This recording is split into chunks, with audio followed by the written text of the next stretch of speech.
दोस्तों कोरोना की मेरी पूरी जर्नी मैं आपके साथ ये वीडियो में शेयर करने वाला हूँ। ऑलमोस्ट मैं 4 दिन में ठीक कैसे हो गया मैं बताऊंगा। तो ये वीडियो को आसान भाषा में एक्सप्लेन कर पाऊँ ना, इसीलिए मैं इसे 4 पार्ट्स में डिवाइड करूंगा। पहले पार्ट में सिम्टम्स के बारे में बात करेंगे, कौन से दिन पे कौन से सिम्टम्स मैंने फेस किए थे। सेकंड पार्ट में बात करेंगे कौन सी मेडिसिन जो मैंने ली थी। थर्ड पार्ट में बात करेंगे मेरा डेली रूटीन इम्यूनिटी को लेके किस तरह का है। एंड लास्ट पार्ट में जो है ना हम बात करने वाले कि मैंने कौन से टेस्ट करवाए थे एंड मैंने क्या क्या गलतियां की थी ताकि आप वो ना करो। तो लास्ट पार्ट तक वीडियो जरूर से देखना।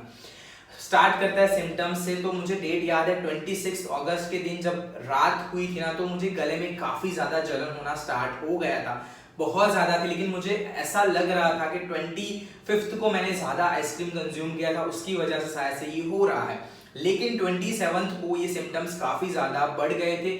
मुझे गले में जलन के साथ साथ ही मुझे काफी ज्यादा बॉडी पेन होना स्टार्ट हो चुका था।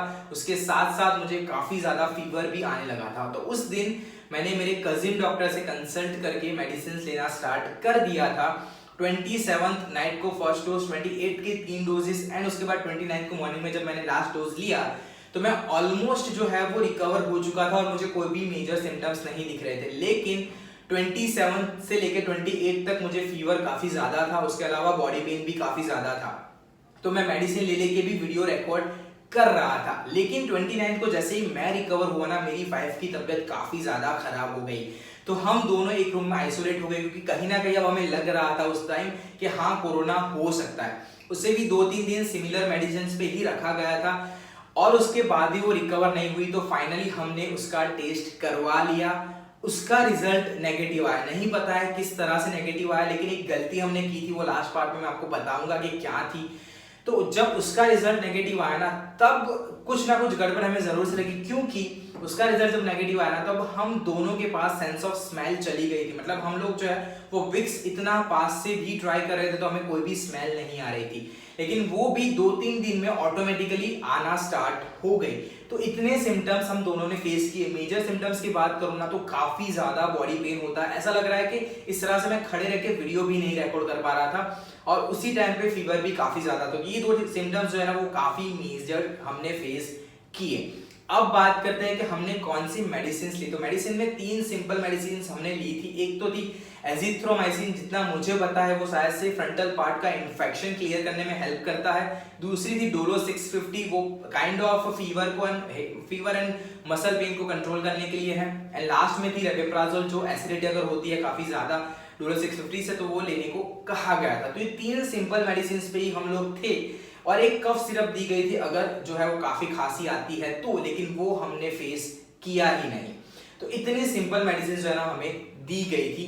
अब बात करते हैं कि मेरा डेली रूटीन क्या है, किस तरह से मैं जो है ना अपनी इम्यूनिटी का ध्यान रखते आया हूँ काफी लंबे समय से। तो कुछ प्रोडक्ट से सबसे पहले मैं बात करना चाहूंगा इसी के बाद। ये पहले ही बता देता हूँ कि कोई भी प्रमोशनल वीडियो नहीं है। ये जो है ना एप्पल साइडर विनेगर है, जो पिछले मैं तकरीबन 1.5 साल से एवरी मॉर्निंग कंज्यूम कर रहा हूँ। 1 से 1.5 टीस्पून जो है वो गर्म पानी में डाल के मैं एवरीडे ये कंज्यूम करता हूँ। इससे इम्यूनिटी तो बूस्ट नहीं होती है, लेकिन ओवरऑल डाइजेशन में मुझे काफी इफेक्टिव ये लगता है। उसके बाद मैं मार्च महीने से ये नवेदा का जो है वो इम्यूनिटी बूस्ट टैब ले रहा हूँ। जैसे ही लॉकडाउन लगा मैंने ये ऑर्डर किया था और ये जैसे मिला मैं कंज्यूम कर रहा हूँ। उसके अंदर काफी ऐसे इंग्रेडिएंट्स है ना जो डायरेक्टली जो है ना वो हमें काफी ज्यादा हेल्प करते हैं। सबसे पहला इंग्रेडिएंट मैं बात करना चाहूंगा वो है पपाया लीव एक्सट्रैक्ट। अब ये जो है ना वो मलेरिया डेंगू में यूज होता है पेशेंट को ट्रीट करने में। उसके अलावा जो है बेसिल लीव एक्सट्रैक्ट। अब मुझे किसी को भी बताने की जरूरत नहीं कि तुलसी के एडवांटेजेस कितने हैं और कितनी आयुर्वेदिक मेडिसिन में तुलसी होती है। फीवर, एंटी इन्फ्लेमेशन में भी यूज होता है, डिप्रेशन के टाइम में यूज होता है, काफी जगह पे यूज होता है। उसके अलावा जो सबसे ज्यादा इंपॉर्टेंट इंग्रेडिएंट मुझे लगा है ना वो है गिलोई, क्योंकि गिलोई जो है ना वो इनडायरेक्टली फीवर को कंट्रोल करने में हेल्प करती है और इस तरह से इम्यूनिटी को बूस्ट करती है। तो इसके अंदर ऐसे 8 इंग्रेडिएंट्स है जो साथ में मिलके हमारे इम्यूनिटी को काफी बूस्ट करती है और ट्रस्ट मी मैं ये काफी लंबे समय से कंज्यूम कर रहा हूँ। मुझे नहीं पता है कि मैं जो रिकवर हुआ हूँ 4 दिन में वो इसकी वजह से हुआ हूँ, इसकी वजह से हुआ हूँ, लेकिन मैं ये जो चीजें है ना वो मेरे डेली रूटीन में इंक्लूडेड है।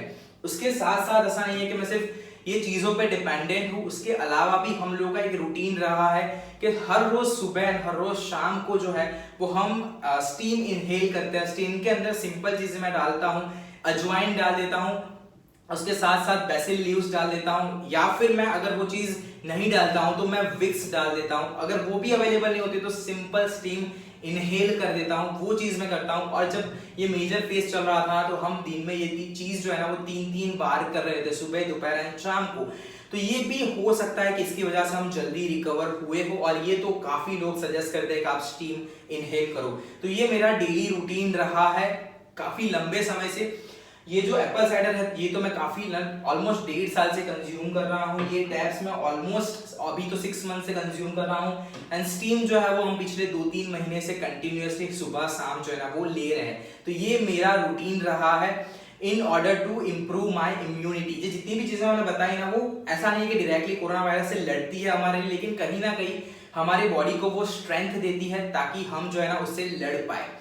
अब हम शिफ्ट करते हैं लास्ट पार्ट पे कि हमने कौन कौन से टेस्ट करवाए थे।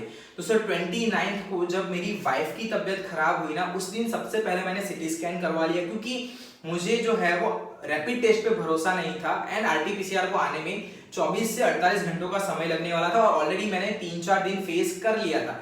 तो मेरा सिटी स्कैन रिपोर्ट जो है वो नॉर्मल है, उसमें कोई भी मतलब 0.5% भी इन्फेक्शन नहीं दिखा था। तो मुझे रिलीफ मिल गई थी, लेकिन मेरी वाइफ की तबीयत खराब थी। तो फिर उसका जो है मैंने आरटीपीसीआर टेस्ट करवाया, real time RTPCR real time polymerase chain reaction test, जो काफी हद तक एक्यूरेट है, लेकिन उसका भी टेस्ट जो है वो नेगेटिव आया। फिर मैंने सोचा कि क्यों हुआ, तो शायद से उसका रीजन ये था कि जैसे ही तबीयत खराब हुई हमने एजिथ्रोमाइसिन लेना स्टार्ट कर लिया था। एजिथ्रोमाइसिन जो है वो शायद से फ्रंटल इन्फेक्शन को क्लियर करने में हेल्प करता है, तो इसलिए जब उसका नेसल स्वैब लिया गया तो उसमें इन्फेक्शन नहीं मिला। एक ये रीजन जो है ना वो हो सकता है, लेकिन मुझे कहीं ना कहीं पता था कि मुझे कोरोना हो चुका है। तो फाइनली जब मुझे लगा कि 20-25 दिन का समय निकल चुका है तो मैंने कोविड एंटीबॉडी टेस्ट करवाया।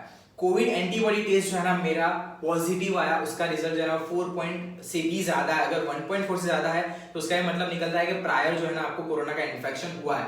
तो फिर कंफर्म हो गया कि जो ये हमने फेज क्लियर किया ना 26 अगस्त से लेके अप्रोक्सीमेटली 5 सितंबर के बीच का, उसमें मुझे एंड मेरी वाइफ दोनों को जो है वो कोरोना होके क्योर हो चुका था। लेकिन अच्छी बात यहाँ पे ये है कि मेरे मदर एंड फादर को ये चीज नहीं फेस करनी पड़ी। इवन तो मेरी डॉटर है 1.5 years की, उसे भी ये चीज फेस नहीं करनी पड़ी। अब मुझे ये पता नहीं है कि इसके पीछे रीजन क्या है। शायद से लोग कह रहे हैं कि बीसीजी वैक्सीन जो बच्चों को दी जाती है ना जन्म के तुरंत बाद, वो उन्हें काफी हद तक प्रोटेक्ट करती है। इन मिडल एक बार हम लोग को ऐसा लगा था कि जो हमारी बेटी है उसका टेम्परेचर थोड़ा बढ़ा था, लेकिन वो सिर्फ कपल ऑफ आवर्स के लिए था। फिर वो ऑटोमेटिकली ड्रॉप डाउन होके वो नॉर्मल ही थी, उसे कोई भी सिम्टम्स फेस नहीं किया है। अब हम बात करते हैं कि हम लोगों ने कौन सी गलती की है जो आपको नहीं करनी चाहिए। सबसे पहले ऐसे सिम्टम्स अगर आपको दिखते हैं ना तो कभी भी एजिथ्रोमाइसिन मत लो, एक बार टेस्ट करवा लो, क्योंकि उसकी वजह से शायद से आपका टेस्ट जो है वो गलत आ सकता है। दूसरी गलती मैंने ये की कि मैंने अप्रोक्सीमेटली 4 दिन के गैप में ही सिटी स्कैन करवा लिया, जो नहीं करवाना चाहिए। सिटी स्कैन आपको सिर्फ तब करवाना चाहिए जब आपका जो SpO2 है, SpO2 जब आपका डाउन जाता है उसी टाइम में आपको ये टेस्ट करवाना चाहिए। उसकी अगर SpO2 ठीक है ना तब तक आपके लंग में कोई भी इंफेक्शन किसी भी प्रकार का नहीं आएगा। तो एक बार SpO2 चेक कर लो। अगर आपका SpO2 जा रहा है डाउन लाइक 85 से 90 के बीच में भी रहना, उस टाइम पे आप चले जाओ सिटी स्कैन के लिए, क्योंकि डेफिनेटली वहां पे आपको तुरंत पता चल जाएगा।